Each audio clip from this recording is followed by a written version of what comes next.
Hello and welcome. I am Dr. Anil Joshi. Welcome you to my series Iconology and Temple Architecture Perspectives. In the context, we are going to visit today Gadag.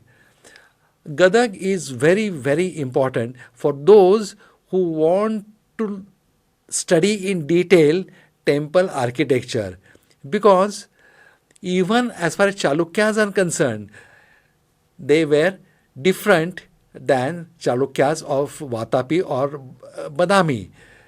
This group of Chalukya who developed Gadag architecture or who had their capital here are called as Western Chalukyas. They had their own style of development. They were pioneer, and lot of temples which were constructed in Hoysala style has come after them.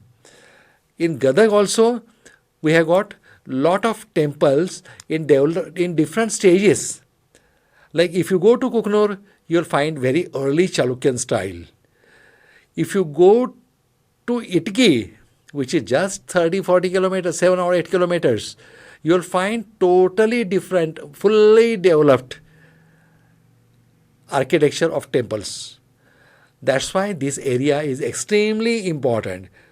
Now, when any area is important, not only temples are important. Temples, okay, there are a lot of interesting things, important things, landmarks in it.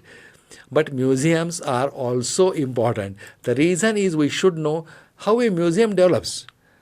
Now, whenever there is any excavation work goes on in the area of Gadag or around, if they find any monuments or if they find any artifacts, that is deposited in the museum. Now, then ASI comes into the picture. ASI collects them, cleans them, and preserves them and mounts them in presentable positions. And these are called museums. So, Museum of Gadag has got all the artifacts, all the carvings, broken stones showing artifacts are important because they are one of the time forming a part of Gadag architecture of the temples. Now there are different museums even in this area. One is in Lakundi, which is the largest one. The second is Gadag Government Museum, which is also a large one. But not only these two, but there is one open air museum also. Interesting. I have seen it for the first time. Only open air. Most of the temple, most of the areas, most of the monuments, they have got certain display of artifacts. Open air. But only open air without covered one are little rare. Gadag has it. In the center of the Gadag town, you will find collection of monuments. And they are interesting. There are hero stone, there are carvings, and it shows the rich heritage of the Gadag. Now, Gadag has a rich history, big tradition. Then epigraphic evidences reveal that Gadag was known as the Krutapur, then Kartuka, Karduga, Gadago, and some description says as Mahagraha, that is a great Agrahara formed by Jana Manjieza. So these are the different inscriptions, different people who have described Gadag name in different ways. We should know it, how the Gadag name has been come into the practice, right from the first word, Krutapura.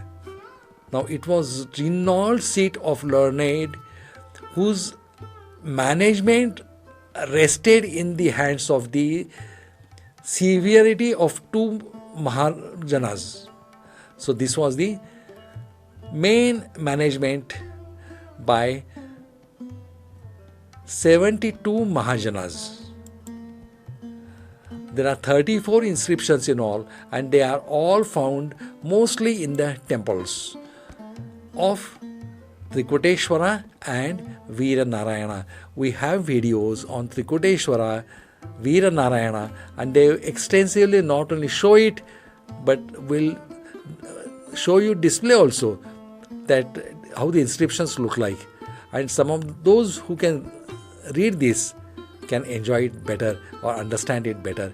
A few of these epigraphic appears to have been brought from the Bettigiri. Bettigiri and Gadag are the twin cities, and Lakundi is little bit away from, but it can be considered as very close to Gadag. This record presents the Chalukyas, Rashtrakutas, later Chalukyas, Chalashuris, Yadavas, Hoysalas and Vijayanagara dynasties once or the other time have ruled this town. So you can understand how much important it was. Right from around 6th century till you can trace it to around 14th century. Some or the other dynasty has ruled Gadag and it was important for them. Then it is important town compromise of Belvora, that is the 300th century, as attested by early inscriptions. So right from the early inscriptions of 300, the importance of Gadag and its history is documented. The museum is devoted to the regional history, covering the cultural, sociological, historical aspects of the Gadag district. It is serving as the most useful purpose of the educating people, how the culture was there, how the heritage was there, rich heritage we should be proud of. Now the museum has a rare collection of sculptures then collected from various parts of the Gadag district, and they have been displayed here belonging to the period of 8th to 15th CE. That's what we have discussed according to the dynasties.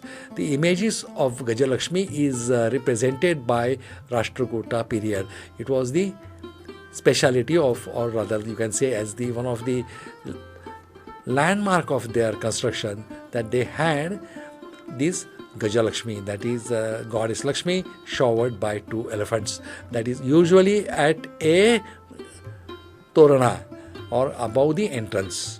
The sculptures of the Veerabhadra, Uma, Maheshwara, Mahishasur Mardini, Kubera, then Garuda, Surya, Vishnu, Vasuki, Mithuna Shilpas are also there, along with Lakshmi, Narayana, Shiva, Bhairava.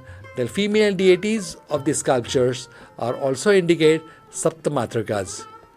Then they were important of Chalukyas. Wherever you see temples of Chalukyas, you will find the Saptamatrikas associated with their accompanying gods like Ganesha and Shiva.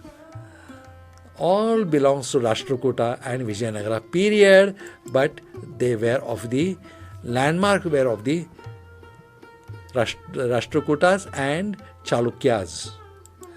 Inscriptions. Number of inscriptions displayed in this museum. These are in Kannada. 2 inscriptions are in Sanskrit belonging to the period of 12th to 14th century AD. One of the important stone inscriptions situated at museum which belongs to 1007 AD. The inscription records Dana Chintamani. That means the one who is very much involved in giving danas. Then Atimabe, who has given donations to construction these Jaina Bastis. So though Jain Bastis are somewhere else in Lakundi or otherwise, the inscription who has founded, who has constructed, who has designed and who has donated are found somewhere else. Maybe in period of time they are scattered. Now this is a small museum which is in the heart of the city. You can call either Gadag or Gadag Bettigiri twin cities, and whatever we have described just now, you will find these inscriptions here, artifacts here, then beautifully carved scenes, the epics of Ramayana and Mahabharata has to be there. If you have guide with you, he can guide you in a nice ways. He can give you descriptive descriptions and stories behind all this thing, nicely mounted. It's open air. Anybody can see, anybody can photograph, anybody can take memories of it along with them, or if you are good in reading some of the inscriptions, you can read also.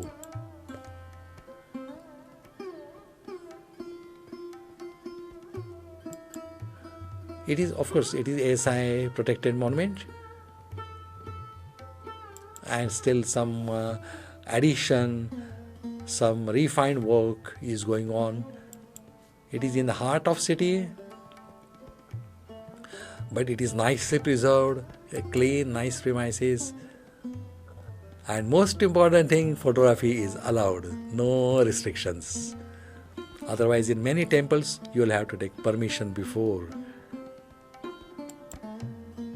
We are seeing from the around, then we are seeing in details.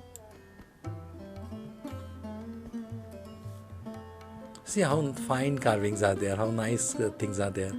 Some of them are the hero stones which are found in most of the areas. Now the hero stone concept is described in some videos extensively. This is in memory of the brave heroes who fought, and always it is shown that who has given their sacrifice for the dynasty, for the town, always get place in heaven. They are blessed by the God. So it is one of the most favored work they feel as far as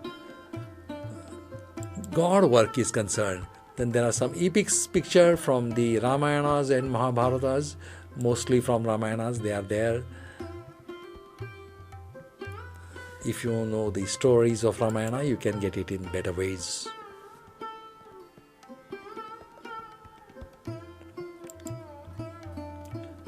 Many of them are war scenes. This all reflects social life. Shiva, Nandi, and those who were worshipping Shivas.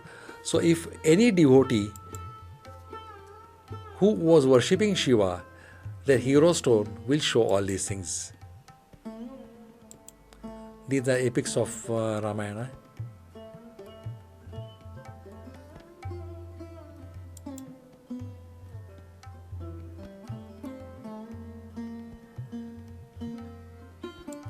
War scenes are there. It was considered as bravery if you are a warrior. Different stones. You might find that some similarities there, but they are either from the different angles or they are additional stones. Now these are found in same area. They are preserved here. And sometimes they find some remains, ruins of the temple, so they are carried, kept at one place, and whenever a temple is to be constructed, all this material will be used. Now typically if you want to see it, you can see in our video in this area, that is Itgi Mahadeva temple.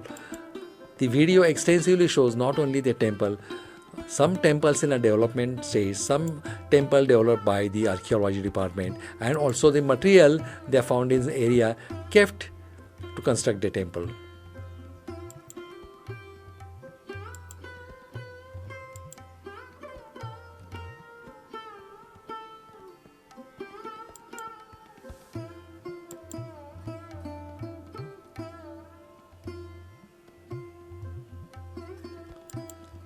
Maybe 800 year or 1000 year old, but still they are well seen. With that, we are coming to end of this small lecture. It is important from the view that if any nicely carved, a stone which has got certain different things you find anywhere in the field, maybe you are constructing a house, maybe you are digging for some other purpose. If you find it, it is deposited in the museum. It is a property of ASI. ASI preserve it nicely, cleans it, and it displays it. And whenever adequate quantity are found of some remains, they try to reconstruct temple out of it. Thank you. Goodbye and take care. This is Dr. Anil Joshi. Logs off till we meet next time.